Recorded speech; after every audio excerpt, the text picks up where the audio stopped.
కీర్తనలు 86:5. ఒక చదవండి. ప్రభువా ఎవరంట?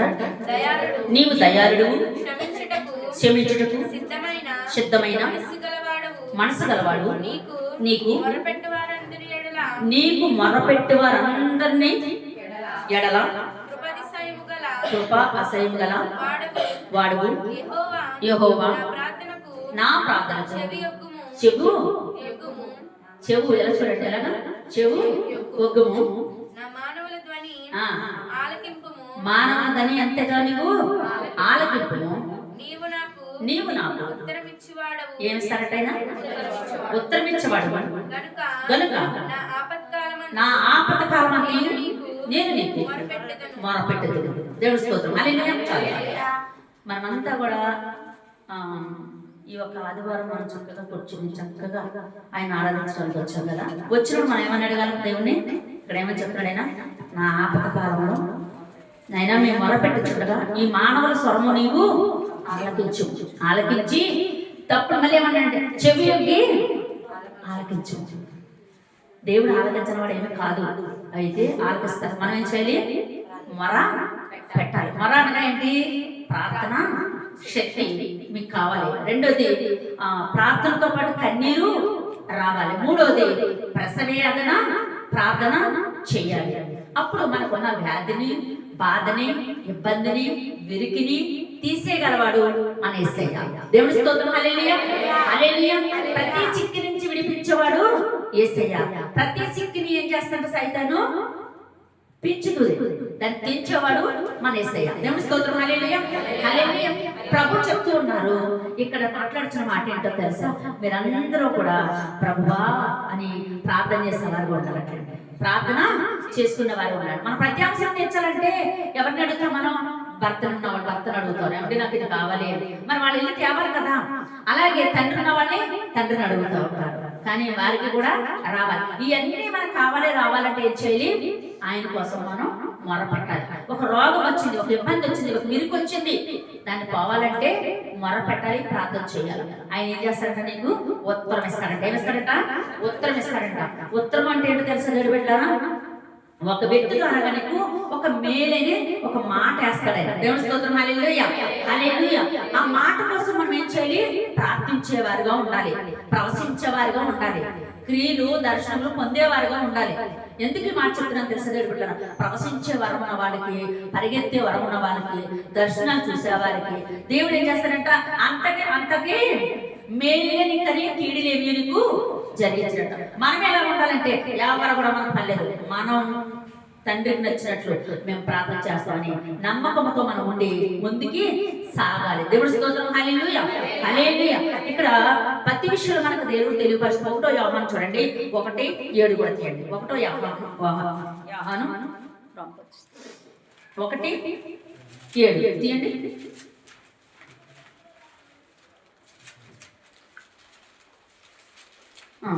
అతని మూలముగా అందరూ విశ్వసించినట్లు. ఏంటంటే అందరూ విశ్వసించినట్లు, అతని మూలముగా అందరూ విశ్వాసంతో ఉండునట్లు అతడు ఆ వెలుగును గూర్చి సాక్ష్యమిచ్చుటకు సాక్షిగా వచ్చాడు. ఏమి ఇచ్చడానికి వచ్చాడైనా?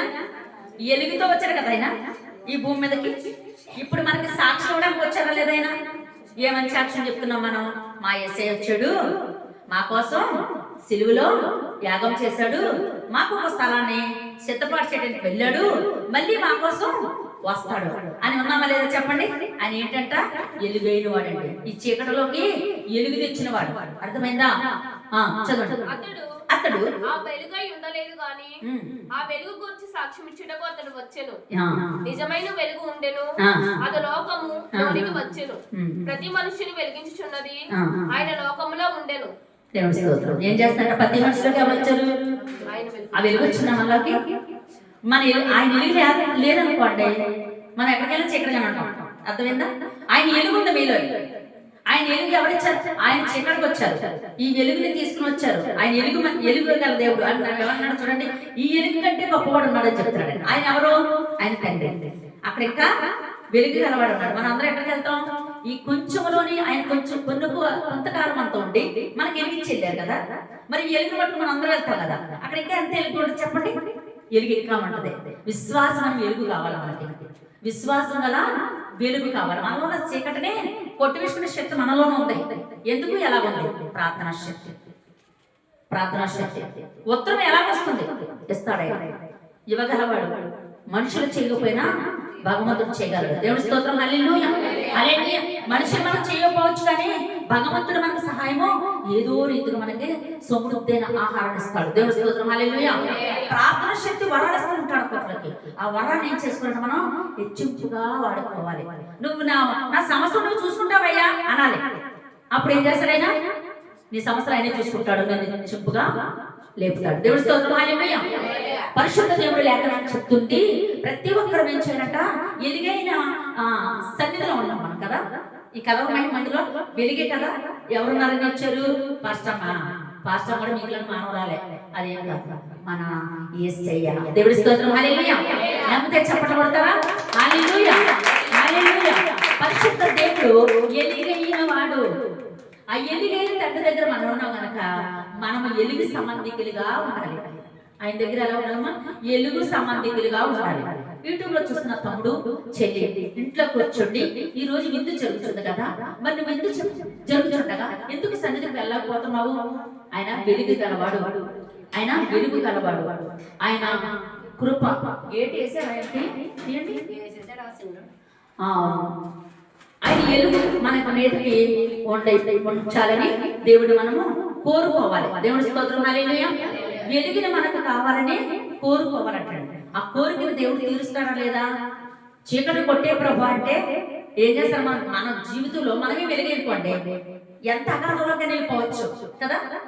ఎంత సింహాల మధ్యలోకైనా వెళ్ళిపోయి ఎలా వెళ్ళిపోగలవు అంటే నీవేమై ఉన్నావు? వెలుగై ఉన్నావు. వెలుగుతో పాటు నువ్వేమి ఇచ్చుకున్నావు?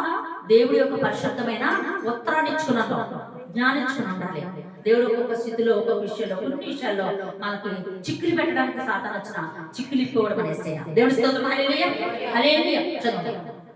లోకం ఆయన మూలముగా కలిగెను గాని, లోకం ఆయన మూలముగా కలుగును గాని లోకం ఆయనను తెలుసుకోలేదు. ఏం జరిగిందండి? ఆకుతున్నారా? లోకం ఆయన మూలముగానే వచ్చింది తెలుసు అందరికీ, కానీ లోకంలో ఉన్న మనుషులు మాత్రం తెలుసుకోవట్లేదంట. ఎలా తెలుసుకోవట్లేదు? ఏదో వచ్చాము, వెళ్ళిపోయాము, ఉన్నాము, పోయాము, ఆయన దగ్గర ఆరాధించాం, అవసరం తీరిపోయి అన్నట్టు ఉన్నాం మనం. కానీ విశ్వాసం మనలో మాత్రం ఉండట్లేదు. అని ఎంత కార్యాలు, ఎలాంటి కార్యాలు చేశాడు మన దగ్గరికి వచ్చి? ఒకటా రెండా? మనుషుల్లో చావుకుల్లో కూడా ఉండి ఎన్నో కార్యాలు చేస్తున్నాడు కదా. సంఘంలో ఉండి కూడా ఎన్నో కార్యాలు చేస్తున్నాడు కదా. ఆయన మనుషులు అంటే కొందరు తెలుసుకోలేకపోతున్నారంట. ఆ కొందరు మీకు తెలుసు కదా. అయితే ఇక్కడ చెప్తున్నది ఏంటంటే, మీరు ఎలుగు సంబంధికులుగా ఉన్నారు. ఆయన లోకానికి ఎలుగుగా వచ్చాడు కనుక జాగ్రత్తలు కలిగి మనం చేరే వైపు పరిగెడుతూ ఉండాలి, ప్రార్థించేవారుగా ఉండాలి. ఈ ఒక్క ఆదివారం సంస్కారాల్లోని చాలా జాగ్రత్తలు కలిగి మనం వచ్చాము లేదా? భయమేసే కదా వచ్చారు. ఎక్కడ అన్నవారి నుంచి వచ్చారు, రాజమండ్రి నుంచి వచ్చారు, మరిపల్లి నుంచి వస్తూ ఉన్నారు. అయితే ఇక్కడ మన అప్పటిపడి గ్రామం నుంచి, మల్లేపల్లి నుంచి, తుని నుంచి కూడా వచ్చింది అపర్ణపల్లి. అయితే ఇలాగా కొందరు అందరూ కలిపి ఆదివారం వచ్చేటప్పటికి ఎందుకు సమకూర్చుకున్నాం తెలుసా? మీరు ఎలుగై ఉన్నారు. దేవుడి స్తోత్రం. హల్లెలూయా, హల్లెలూయా. అదే చీకటి ఎలా ఉందనుకోండి, ఎలా కలగలే అనిపించేస్తూ ఉంటుంది. చీకటిని కొట్టాలంటే వెలుగు. రెండోది ఆయన రక్తము మన బాడీలోకి రావాలి. ఆయన పరిశుద్ధులు కనుక మనము కూడా పరిశుద్ధులుగా మార్చుకోవాలి. మనంత పరిశుద్ధులుగా మార్చాలంటే మార్చేవారుగా లేవు, కానీ ఏదేమైనా మార్చుకునేవారుగా ఉండాలంటాడు ఆయన. దేవుడి స్తోత్రం. హల్లెలూయా, హల్లెలూయా. ఈ రోజు దేవుడి కృపను, మహాకృపను బట్టి దేవుడు మనం ఎలా కూర్చోబెట్ట చాలా యోగ్యత.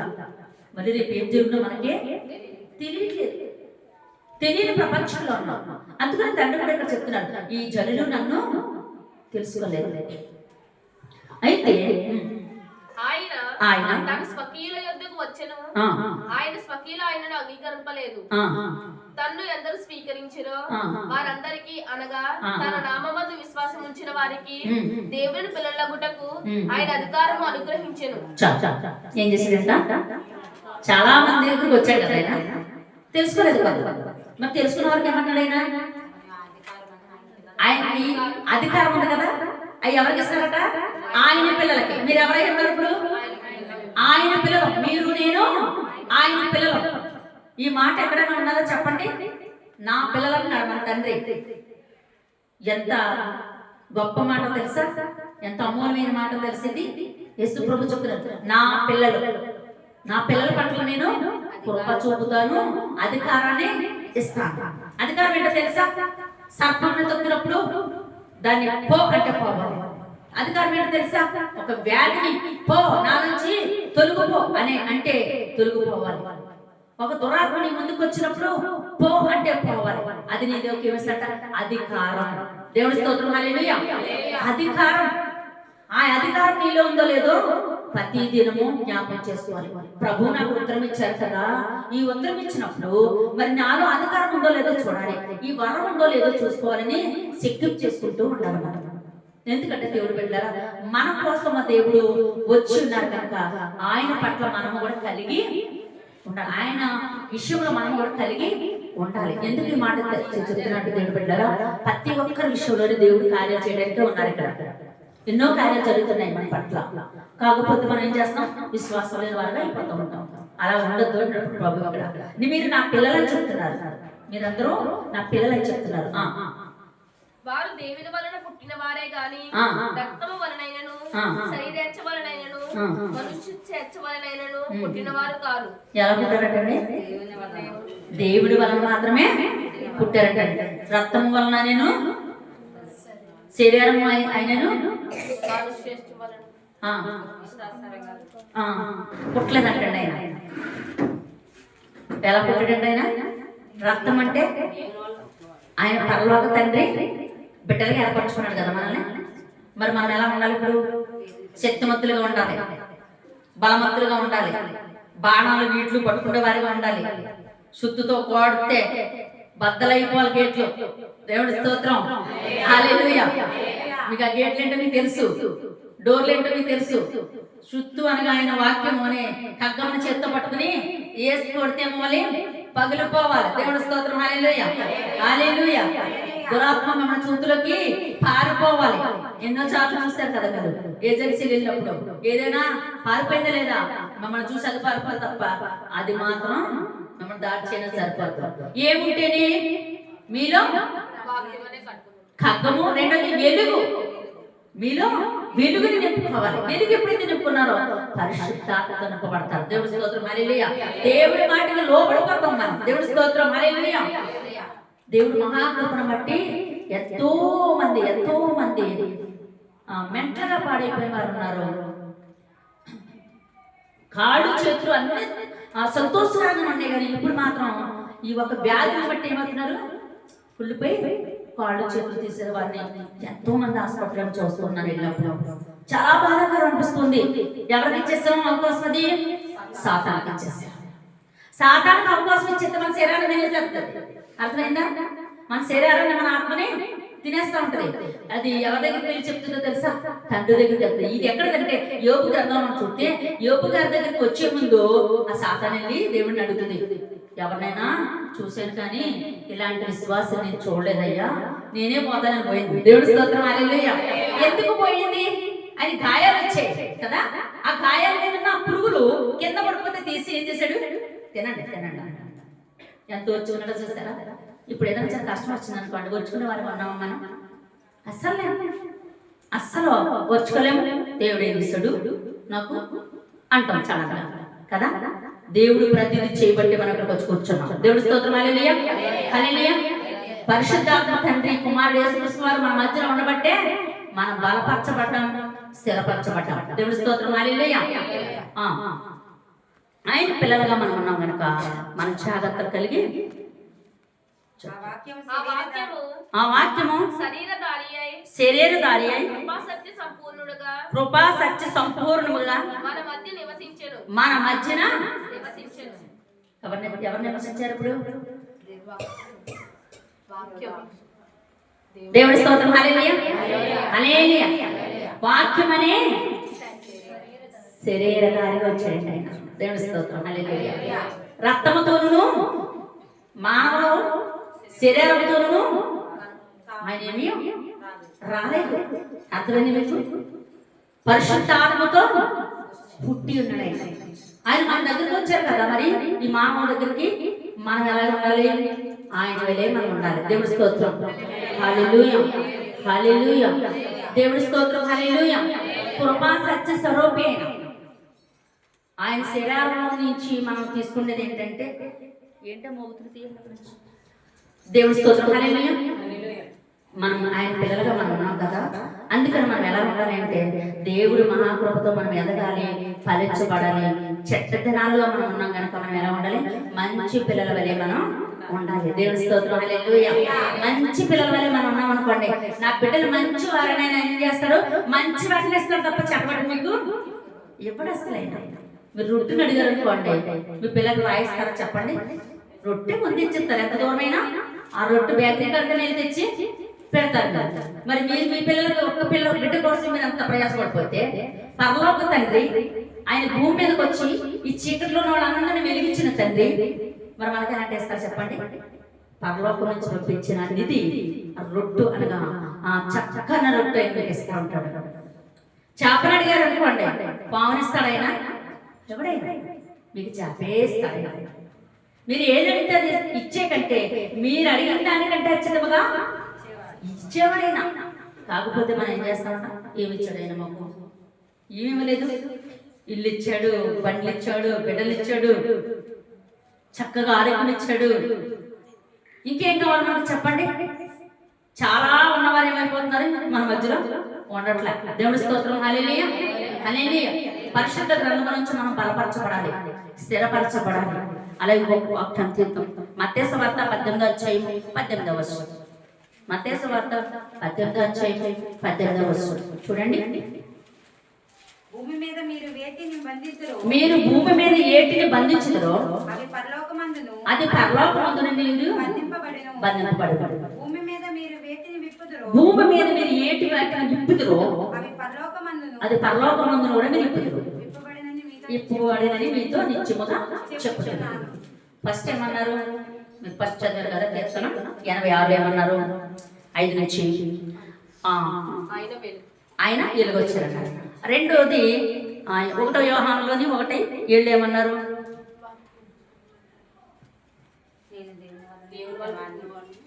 నేను రక్తముతోను శరీరధారినై నేను రాలేదు, దేవుని వల్ల వచ్చాను. నేను మీ దగ్గరకు వచ్చాను కనుక మీరు మళ్ళీ ఎలుగై ఉన్నారు. ఎందుకంటే ఆయన ఆ శరీరం మనం తిన్నాం కదా, ఆయన రక్తం మనం తాగుతున్నాం కదా. ఇప్పుడు మనం ఎలాగై ఉన్నాం? క్రీస్తు పిల్లలుగా మనం ఉన్నాం. మీరు నా పిల్లలు అన్నారు ఆయన కదా. ఇక్కడికి వచ్చేటప్పటికి మీరు భూమి మీద ఏం బంధించుదురో పరలోకమును కూడా అది బంధించుదురు. పరలోకం నుంచి మీరు ఏది ఇప్పుదురో అది పరలోకం నుంచి చెప్పినప్పుడు భూలోకానికి ఇప్పబడతారు. అంటే దీనికి అర్థం ఏంటి పాస్టర్ గారు అంటే, మనం ఏదైనా ఉద్యోగం అవ్వచ్చు, గృహాలు అవ్వచ్చు, పెళ్ళిళ్ళు అవ్వచ్చు, అదే ఏంటి ప్రతిదీ మనకు కావాల్సి అడుగుతూ ఉంటాం కదా. బంగారం అని ఇలా ఇవన్నీ అడుగుతుంటాం కదా. మరి అడిగినప్పుడు ఎక్కడ తేవాలి? పరలోకం నుంచి కావాలి. ఎవరు ప్రార్థన చేయాలి? సంఘముతో ప్రార్థన చేయాలి, సేవకులతో ప్రార్థన చేయాలి. బంగారాలు ఇంట్లో అడగండి, అవి మీరు ఏం కొనుక్కోలేదు. మీరు భూమి మీద సరైన ఆస్తులు అంతస్తులు మీ ఇష్టం అది, కానీ ఆరోగ్యం కోరుకోండి. దేవుడి స్తోత్రం, హల్లెలూయా. రెండవది రక్షణ కోరుకోండి. దేవుడి స్తోత్రం, హల్లెలూయా. మూడవది మనశ్శాంతిని కోరుకోండి. ఈ 3 ఉంటే చాలు. ఎండి బంగారాలు పక్కన దేవుడి స్తోత్రం, హల్లెలూయా. అంటే దేవుడి వెలుగు ఆయన దేవుడు కనుక మనము కూడా వెలుగు సంబంధికులుగా ఉండాలి. వెలుగు సంబంధికులుగా మనం ఎప్పుడైతే ఉన్నామో అందరూ ఏమంటారు చెప్పండి? ఇవి ఎలాగొచ్చింది?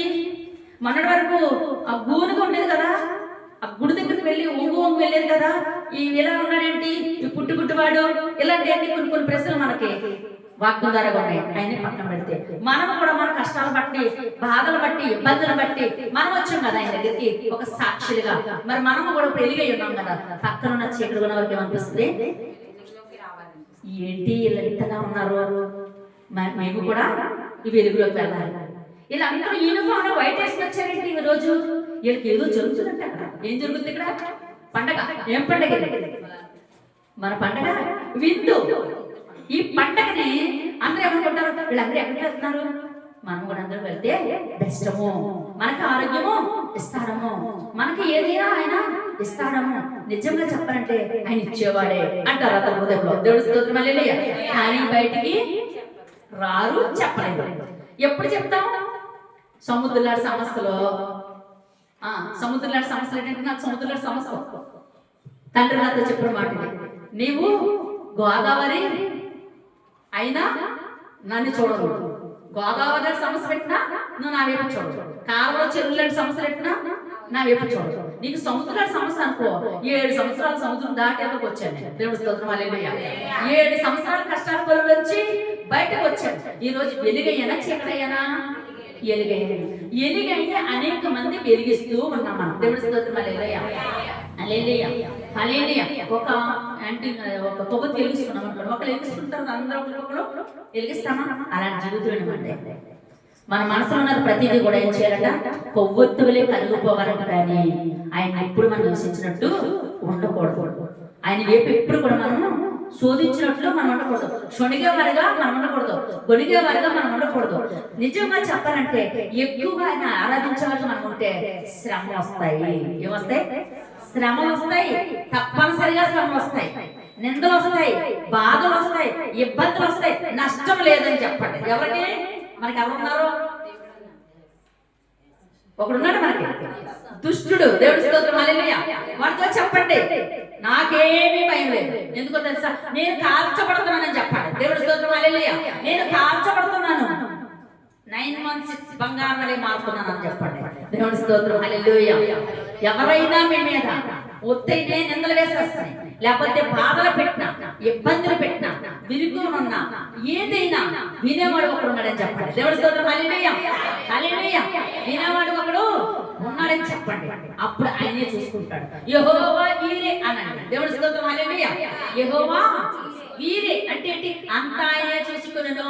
దేవుడి స్తోత్రం హల్లెలూయా. ప్రతి విషయంలో కూడా నాకు వ్యాధి వచ్చింది, ఈ వ్యాధి పోవట్లేదు ప్రభు అనకండి. ఇది నా యెహోవా చూసుకుంటాడని చెప్పండి. నా యెహోవా చూసుకుంటాడంటే ఆయన చూసుకోక మానడు, ఆయన చూసుకోక మానడు. ప్రతిదీ కూడా ఆయన అప్పచెప్తూ ఉండాలి. ప్రతి విషయాన్ని కూడా దేవుడితో మనస్ఫూర్తిగా దేవుడు చెప్తే అంతా ఆయన చూసుకుంటాడు. మనం ఎవరిని ఏం చెప్పవసరం లేదు, అంతా యెహోవాదే అంటే ఆయన ప్రతిదాన్ని చేసినప్పుడు నీకు ఆనందాన్ని ఇస్తాడు, వాళ్ళకి శ్రమిస్తాడు. దేవుడి స్తోత్రం హల్లెలూయా. శత్రువు ఏం చేస్తుంది? చిక్కుపడతాడు. శత్రువుల మధ్యలో నీకు భోజనాన్ని సిద్ధపాటు చేస్తాను అంటాడు ఆయన. ఇదేంటి తండ్రి అనుకుంటాను నేను. ఆ మాట నాకు బాగా గుర్తుకొచ్చింది. ఏం తెలుసా? ఈ భూమి మీద ఉన్నది మనం కొన్ని చూస్తున్నాం, దాని మాట పక్కన పెడితే లాజరు ఏమయ్యాడు? ఈ భూమి మీద కురుపులతో నింపబడ్డాడు. పరలోకంలో ఎవరు చూశారు? రాజు చూశాడు. ఎప్పుడు చూశాడు? అగ్నిగుండంలో పడినప్పుడు. చెప్పిన నాలుగు విన్నాడా? నాయనా నువ్వు రా, నీకు ఏమైనా ఉన్నా ఉండొచ్చు, కానీ పరలోకంలో రాజ్యం దొరకదు నీకు, రా అంటే నాకు అవసరం లేదు, నేను పెడితే తిన్నవాడు నువ్వు నాకు చెప్పడం ఏంటన్నా. కానీ దేవుడు ఏం చేశాడు అక్కడ? యెహోవా వీరే. లాజరు నువ్వు నా దగ్గర రొట్టె ముక్కలు వేరుకున్నావు, నీకు కొన్ని విషయాలు నా దగ్గర తిని సుఖించవు కదా. నాకు ఏలుతో కొన్ని నీరు చొప్పున నోట్లో పోయిన పోసాడా? ఎవరు పోయినవలేదు? తండ్రి పోయినవలేదు. ఎందుకు పోయినవలేదు? పంపించాడు కదా ప్రవక్తని, ఆయన మాటకు నువ్వు లోబడాలి కదా. అయ్యో నేను వెళ్ళిపోతానన్నాడు. ఎక్కడికి? భూలోకంలోకి వెళ్ళిపోయి మనదమ్ములు ఉన్నారు, అక్క చెల్లెలు ఉన్నారు, చాలా మంది ఉన్నారు, వెళ్ళిపోయి చెప్పేసి వస్తానన్నాడు. దెయ్యాన్ని ఇప్పుడు చట్ట పిల్లలకి కాలు పట్టుకుంది అనుకోండి, దేంతో కొడతారు చెప్పండి? మనందరికి పట్టు పిల్లలకు బాగా తెలుసు. సీపిరి గంటతో కదా నిజం అవుతుందా? చంటి పిల్లైనా పెద్ద పిల్లలకైనా చంటి పిల్లలు పుట్టేయి కానీ బెదిరిస్తారు. పెద్దవాళ్ళకి నిజంగా కాలు పట్టుకుంటే చెప్పులతోనే చీపులతో కొట్టేవారు నా చిన్నతనంలో. దేవుడి స్తోత్రం హల్లెలూయా. ఇప్పుడు ఆ ఒక రాజు భూమి మీదకి వస్తే దేంతో కొట్టించుకోవాలి? మాట్లాడలేరా? చీపులతోనూ చెప్పులతోని రాళ్ళతోనూ కొట్టబడతాడు. ఏం లేదు ఆయన దగ్గర, శరీరం లేదు. వచ్చి అక్క పరలోకంలో ఇలా ఉందని చెప్పామనుకోండి, అందరూ ఎందుకు?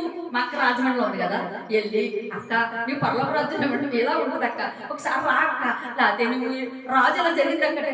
ఎవడో చెప్పింది నీకు? నీకేదో పట్టుకుంటే ఇప్పటి నుంచి అప్పుడే 12 సంవత్సరాలు చెప్తూనే ఉంది, అన్ని చూస్తూనే ఉంది. దేవుడు చేసే కార్యాలన్నీ చూస్తుంది. అయినా నిజమే బాగా చేస్తాడు ప్రభు అంటారు.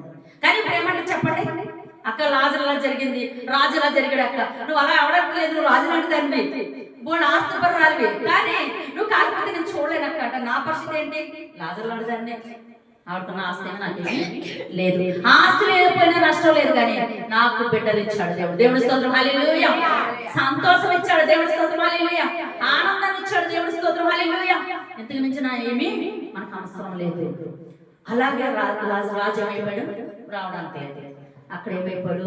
నశించిపోయాడు. ఎవరు చూసారు? యెహోవా మీరే అన్నారు కదా, ఆ మాట అంత ఆయన చేసుకుంటాడు. దేవుడి స్తోత్రం హల్లెలూయా. ఈ ఒక్క భూమి మీద మనం ఉన్నాము అంటే ప్రతి ఒక్కరు మనం ఏం చేయాలి? బైబిల్ ప్రకారం మనం నడిస్తే మనకి ఏ అడ్డమో లేదు. బైబిల్ ప్రకారంగా మనం నడిచి ఆలోచన కావాలంటే ఆయన ప్రతి ఆలోచన ఇస్తాడు. దేవుడి స్తోత్రం హల్లెలూయా. ఆయన ఆలోచించే దేవుడు, జ్ఞానం ఇచ్చే దేవుడు. భూలోకంలో ఏది బంధిస్తే పరలోకమని బంధించబడదు. నువ్వు పరలోకం నుంచి ఏదైనా ఇప్పితే భూలోకంలో చదువును. ఈ కలవమైన మందిలో ప్రార్థన చేసినప్పుడు గర్భఫలాల కోసం, పిల్లల కోసం ఎంతగానో మీరు ప్రార్థన చేస్తున్నారు. పుట్టారా లేదా? లెక్కేసుకున్నారు. మనం లెక్కలేసుకుంటే 70 ఎంతమంది పుట్టబోయి ఉన్నది 70 మంది, 74 మగపిల్లలు అంటాడు. మనం ఏ రీతిలో చేసి దేవుడి స్తోత్రం హల్లెలూయా హల్లెలూయా. ఆడపిల్లలు ఎంతమందమ్మా? అమ్మాయి 28 మంది ఆడపిల్లలు పుట్టారంట. దేవుడి స్తోత్రం హల్లెలూయా. మళ్ళీ గర్భవాళ్ళతో మళ్ళీ ఉన్నారు. దేవుడి స్తోత్రం హల్లెలూయా. ఎవరిప్పారు? మనం ఇక్కడ ప్రార్థన చేసి పరలోకం నుంచి నాయనా మాకు ఇది కావాలని ఎక్కువ ప్రభువుని ప్రార్థన చేస్తే ఇప్పుడు ఇచ్చారు. దేవుడి స్తోత్రం హల్లెలూయా. వివాహాలు చేశారు, సంతోషాన్ని ఇచ్చారు, గృహాలు ఇచ్చారు, ఆరోగ్యాలు ఇచ్చారు. మాకు ఏం చేశారు అంటాం కదా. దేవుడి వాక్యం చదివిస్తుంది. ఆయనతో మనం ఉంటే కష్టాలు ఉంటాయి, బాధలు ఉంటాయి, ఇబ్బందులు ఉంటాయి, నిందలు ఉంటాయి, ఇరుకులు ఉంటాయి, చాలా చాలా ఉంటాయి. ఉండనే నీకేంటో తెలుసా? నువ్వు 916 గా మార్చబడుతున్నావు. దేవుడి స్తోత్రం హల్లెలూయా. నువ్వు 916 గా మార్చబడుతున్నావు. నేనైనా సరే 7 సంవత్సరాలు కష్టపడి, నష్టపడి, బాధపడి, ఇబ్బంది పడి, ఇరుకుపడి ఓ ఓ ఓ కొట్టుపోయి నాకు లాస్ట్ లో నా కష్టం పోయేటప్పుడు ఏం చూపించాడు తెలుసా దేవుడు? దాన్ని ఏమంటారంటే, నేను ఇంగ్లీష్లో ఏం చెప్తాను నాకు తెలియదు, నా భాషలో చెప్పేది ఏంటంటే ముడివాడు, దాన్ని ముసలు అంటాను నేను. అమ్మ దాన్ని ఏమంటారు? కృప. ఆ ఒక జంతువు నా ఈపు పైన ఉంది. 7 సంవత్సరాల తర్వాత చూసుకున్నాను నేను. అర్థమైందా నా బరువు ఏంటో? అది నన్ను పట్టుకుని మెడనే నేను నడవలేకుంటే ఎదరు దేవదత్తుల నుండి వచ్చే ఇస్తేరాని, వచ్చే తల్లి అని పిలుస్తుంటే నేను చచ్చిపోయి బతికినట్లు కొట్టుకుపోతూ దాటాను. దేవుడి స్తోత్రం హల్లెలూయా. దమ్మని పడింది. ఆ దర్శనం గుర్తుకొస్తే నాకు అయ్యో బాబోయ్, 7 సంవత్సరాలు ఎంత బరువు నా పైన ఉందా? కింద పడిన తర్వాత అది చాలా పెద్దగా ఉంది. ఇంచుమించు 500 కేజీలు ఉండొచ్చు నా ఉద్దేశంగా. నేనైతే 90 కేజీలు దాన్ని 35 కేజీలోకి వచ్చేసాను. నా కష్టాలను బట్టి కాల్చిపడిపోయాను కదా, ఎండిపోయాను కదా, మండించబడుతున్నాను కదా. తండ్రి చెప్తున్నారు, ఈ ఒక్క సాక్ష్యం కూడా నేను ఉంటే నమ్ముతాకి.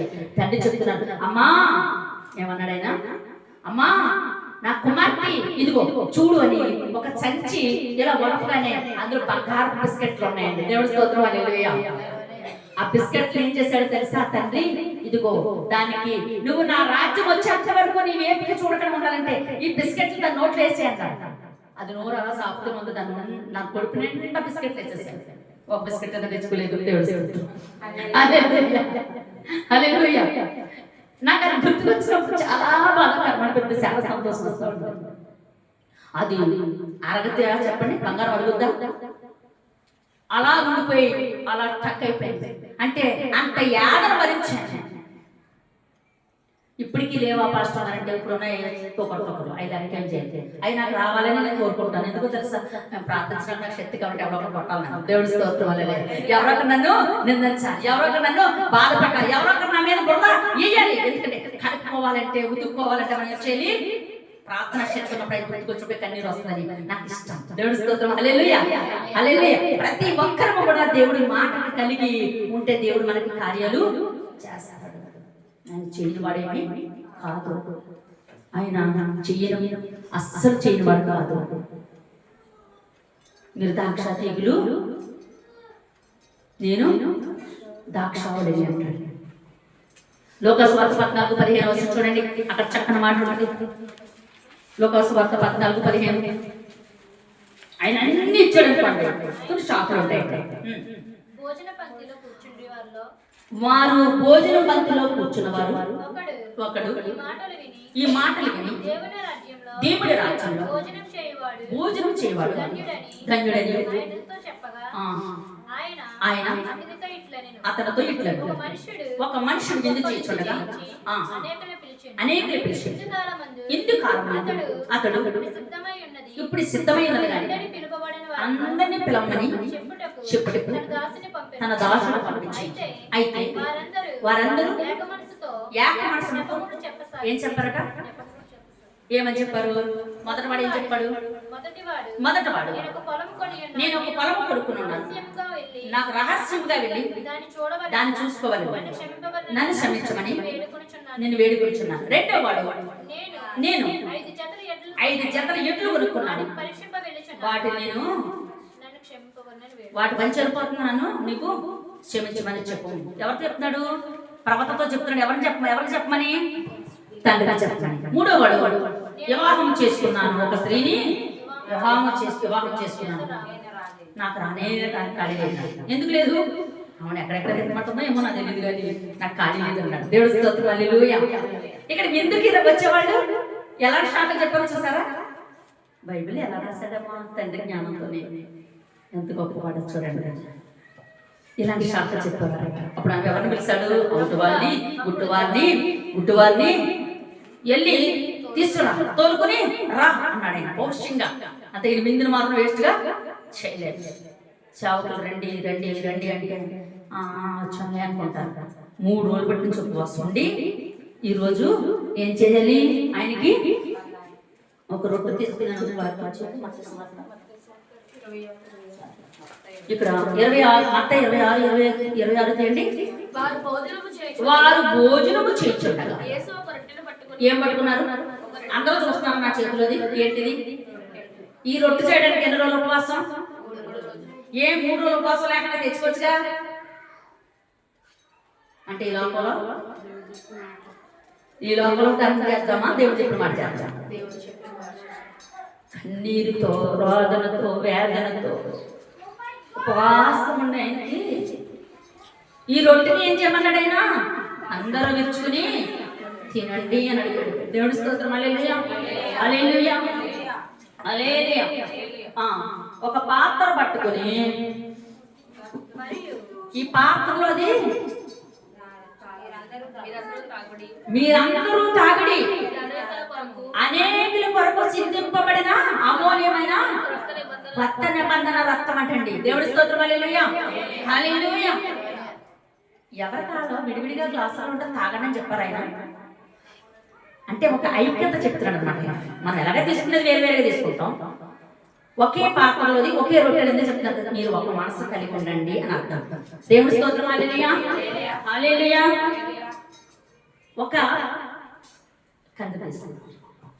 ఒక రొట్టె ఎలాగైతే ఉందో అలా మీరు ఒకే ఆత్మతో ఒకే మనసు కలిగి మీరు ఉండి ఆ పాత్రలో తీసుకోండి, ఆ రొట్టెని తీసుకోండి, మీ పాపమంతయు పోతుంది. అన్ని జల్లు ఏమంటారు చెప్పండి? ఆయన ఏదో సిలువలో చచ్చిపోయాడంట. చచ్చిపోతే ఆయన శరీరం ఇచ్చేసారంటే తినేస్తున్నారంట. వాళ్ళకి ఏం తెలుసు చెప్పండి? మీరు ఎన్నో దర్శనాలు పొందిన వారు, ఎన్నో కార్యాలు చూసుకున్నారు. ఆయన రొట్టెని తీసుకున్నప్పుడు 3 రోజులు ఉపవాసం సేవకు ఉండాలి. రెండవది సంఘం కూడా 1 రోజు ఉపవాసం ఉండాలి. దేవుడి స్తోత్రం, హల్లెలూయా. 3 రోజులు ఉంటే ఇంకా మంచిది. 1 రోజైనాను చాలా జాగ్రత్తలు కలిగి ఉండాలి. ఎప్పుడు ఉండాలి? ఈ రోజు కాదు, రాత్రి నైట్ జాగ్రత్తలు కలిగి ఉండాలి. నీ హృదయం అంతయు పవిత్రపరచుకుని పరిశుద్ధతగా నీవు నీ కడుపుని ఆలయమని జాగ్రత్తగా చూసుకోవాలి. ఏ రోజు? ఈ రోజు కాదు, రాత్రి నుంచి నైట్ నుంచి. నైట్ ఏం జరిగింది మనకి? All night prayer. అప్పటి నుంచి ఒక ఈ నెల అంటే ఆల్నైట్ ప్రేయర్ మనకి ఎప్పుడు జరుగుతుంది, కానీ ఈ నెలలోని 1వ తారీఖునే రాదు కదా ఆ సండే చాలా లక్కీగా వచ్చింది, నాకు సంతోషంగా ఉంది. కాకపోతే దేవుడి బిడ్డ పరిశుద్ధంగా తీసుకోవాలి. ఆయన ఏమై ఉన్నారు? పరిశుద్ధుడు. పరిశుద్ధుడు రక్తం తీసుకున్నప్పుడు ఆయన శరీరం తీసుకున్నాడు, మనము కూడా పరిశుద్ధులుగానే తీసుకోవాలి, ఉండాలి. దేవుడి స్తోత్రం. హల్లెలూయా, హల్లెలూయా. పవిత్రమైన రక్తమును తీసుకున్నప్పుడు మనం పవిత్రపరచుకుని మన తప్పుల్ని ఒప్పుకోవాలి. పాపం చేసేయచ్చు, నెలంతా పాపం చేసేసి తర్వాత తీసేసుకుంటే పోతుంది అనుకోకండి, అది చాలా తప్పు. 5 భర్తలతో పాపం చేసింది, తర్వాత ఏమంది? ఆ భర్తలు కాదు కదా అని తండ్రి చెప్పినప్పుడు నా భర్తలు కాదైనప్పుడు వదిలిపెట్టింది, మరి పాపం చేయలేదు. దేవుడి స్తోత్రం. హల్లెలూయా. అలాగే రొట్టు ద్రాక్షారసం తీసుకుని ఆయన రాజ్యం వెళ్ళింది. దేవుడి స్తోత్రం. హల్లెలూయా, హల్లెలూయా. లాజరు కురుపులతో ఉన్నాడు, అయినా నష్టం లేదన్నాడు, ఆయనతో నమ్మకంగా ఉన్నాడు, ఆయన రాజ్యం వెళ్ళాడు. ఇప్పుడు మనం రాజ్యం వెళ్ళాలనుకుంటే మనం ఏం చేయాలి? ఈ భూమి మీద మాట ద్వారా కదా, సొత్తు ద్వారా ఏదో మొత్తం మీద మనకి, నేను కూడా ఏదైనా అనక మానదు. కానీ ఇంకొక పాపం, పెద్ద పాపం అంతా తెలిసే పాపం కదా, ఆ పాపం చేయకుండా ఉండాలి. దేవుడి స్తోత్రం. హల్లెలూయా, హల్లెలూయా. ఆ భయంకరమైన పాపాన్ని అంటకూడదు. ఎదవరాలుగా ఉన్నామా? ఎదవరాలను ఏర్పరచుకోవాలంటే దేవుడికి ఇష్టమయ్యే. దేవుడి స్తోత్రం. హల్లెలూయా. తల్లిదండ్రులు లేని వారు అన్నారా? ఆయనకి ఇష్టమయ్యే అనుకోవచ్చు మనం. ఎందుకు ఈ మాట అంటే దేవుడు పెట్టారా, నువ్వు ఆయనకి ఇష్టలైన వారు అని అర్థం. ఎదవరాలుగా ఉండి ఆ పాత్ర పట్టుకుని పాస్టర్ గారు చేస్తున్నారంట అని నిందలు రాకుండా నాకేమీ ఉండదు. పరిశుద్ధ గ్రంథాన్ని పట్టుకుని చెప్తున్న మాట ఏంటంటే, పవిత్రమైన బంధాన్ని పట్టుకుని ఆ గ్రంథాన్ని బట్టి చెప్పే మాట ఏంటంటే, మరి బల్ల గురించి చెప్పే మాట ఏంటంటే, కట్టుకున్న భర్తతో ఆయన ముగించబడితే, బైబిల్ పట్టుకున్న వాడు నీతిగా నిలబడితే, నిందొచ్చినా బాధొచ్చినా వాళ్ళకే ఏవో మీరే అంటే ఆయన చూసుకుంటాడు. కానీ మనమేమి భయపడవలసిన పని ఏమీ లేదు. ఎందుకంటే ఆయన పట్టుకున్నవాడు అటువంటి వాడు కనుక మనం పట్టుకున్నవాడు దేనికి భయము పడడానికి వీల్లేదు. పవిత్రపడి పరిశుద్ధాత్మ నింపబడి నువ్వు ముందుకు సాగుతుంటే వెనకాలనేవారు నీకు మంచిది. ఎందుకో తెలుసా? నీకు ఆయన అయిపోతే పరిగెట్టాలంటే పరిగెట్టగలవా చెప్పండి? అలాంటి వాడు మనం ఉండాలి. ఎందుకో తెలుసా? వాడు వేసే నిందల బాధలు ఇబ్బందులు బట్టి నాకు ముందుకు సాగకుండా ఊతు చేస్తాను నేను. ఎందుకంటే వారు కృంగి మంచం మీద పడేంత వరకు ఎవరు చేస్తారని? యెహోవా మీరే. మనం ఏం చేయాలి? పౌరుషం కలిగి ప్రార్థన చేసుకోవాలి. అప్పుడు మన తండ్రి మనకి ఏదైనా చేయగలగాలి. దేవుడి స్తోత్రం. హల్లెలూయా, హల్లెలూయా. దేవుడి మహాకృపను బట్టి ఈ రోజు ఇందులోకి మనకి ఇచ్చిన కృపను బట్టి దీవించి ఆశీర్వదించబడాలంటే మనం ప్రతి విషయంలో కూడా జాగ్రత్త కలిగి ఉండాలి. అందరూ మోకరించుకుందామా? మోకరించండి, పాట పాడుకోండి. యూట్యూబ్లో చూసిన ప్రతి ఒక్కరికి హృదయపూర్వకంగా చేస్తారు.